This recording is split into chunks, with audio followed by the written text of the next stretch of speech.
এইবার বাংলাদেশ থেকে ঘুরে আসার পর থেকে আমার খুব আফসোস হচ্ছে জানেন, যে একটা সুস্থ রাজনৈতিক সিস্টেম যে একটা রাষ্ট্রকে কোথায় নিয়ে যেতে পারে। এই যে জার্মানি দেখছেন, আমি যেখানে হাঁটছি ওই পিছনে আমার বাসা, এই রাষ্ট্রটা দ্বিতীয় বিশ্বযুদ্ধের পরে তছনছ হয়ে গিয়েছিল।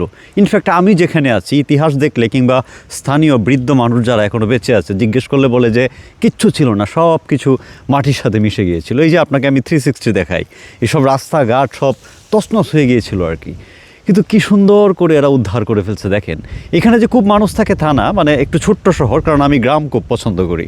আমি যেখানে থাকি সেখানে ধরেন এরকম গ্রাম থাকতে হবে, কিছুটা নেচার থাকতে হবে, খোলামেলা জায়গা থাকতে হবে। তো এইটা আমি হাঁটি আর দেখি আর শুধু চিন্তা করি, শুধুমাত্র দুর্নীতিমুক্ত স্বশিক্ষিত সুশিক্ষিত চিন্তাশীল মানুষগুলো রাজনীতিতে আসছে এবং আসার কারণে এত চমৎকারভাবে মানুষের পরিশ্রমকে, ট্যাক্সের টাকাকে, সিস্টেমটাকে ব্যবহার করছে। কি চমৎকার করছে দেখেন একটা রাষ্ট্রকে। কোনো দরকারই ছিল না এই রাস্তার, মানে এমন একটা রাস্তা যেখান দিয়ে হয়তো সারাদিনে একটা বা দুইটা গাড়ি যায়, মানে গোনা যাবে আমি যেখানে থাকি। কি চমৎকার একটা ফুটপাথ, রোড গার্ড দেখেন, সিমসাম একেবারে, মানে এটা আমার এরিয়া, তো আমি এটা আপনাদেরকে বলতেছি। ধরেন আমাদের যেমন বিভিন্ন বাড়িঘর আছে না গ্রামের মধ্যে, দেখবেন এখন বর্ষাকাল, আমার নিজের বাড়িটা যেখানে, মানে গড় থেকে আপনি বের হতে পারবেন না কয়েক হাত যাওয়ার জন্য, এমন পরিস্থিতি রাস্তাঘাটের আর কি।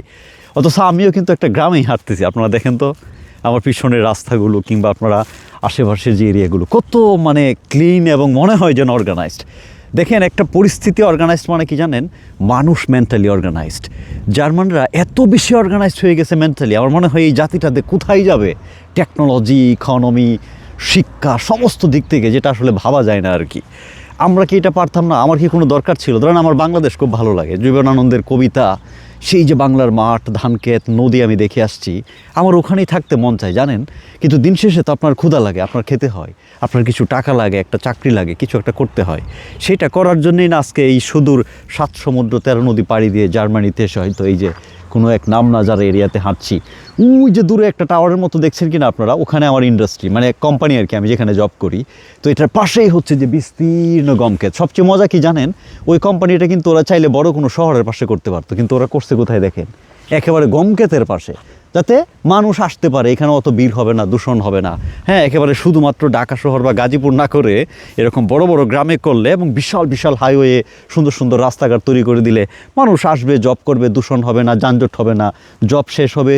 মানে আমি যেখান থেকে ধরেন ড্রাইভ করে আমার 2 মিনিট লাগে এখান থেকে আমার বাসায় আসতে, কোনো জ্যাম ট্যাম নাই।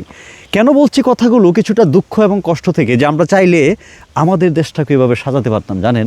মানুষের না এই ক্ষমতা আছে, মানুষের এই বুদ্ধিটা আছে, কিন্তু মানুষ যখন এই বুদ্ধিটাকে নেগেটিভলি নেয়, মানুষ যখন সিস্টেমকে অ্যাবিউজ করে দুর্নীতিযুক্ত হয়ে যায়, মানুষ যখন লোভ লালসার বাহিরে আর যেতে পারে না, বুঝেই না একটা উন্নত রাষ্ট্র কি, নিজের পার্সোনালিটি কি, একজন মানুষ আসলে মহৎ হলে সেইটা সুখটা কোথায়, তখন একটা রাষ্ট্র দুঃখে দুঃখে মারা যায় সেই রাষ্ট্রের মানুষ, বন্যায় ডুবে যায় সেই রাষ্ট্রের ধানের জমি, রাস্তাঘাট থেকে শুরু করে সব কিছু প্লাবিত হয়ে যায়, মানুষগুলো তখন প্লাবিত হয়ে যায় দুঃখের সাগরে।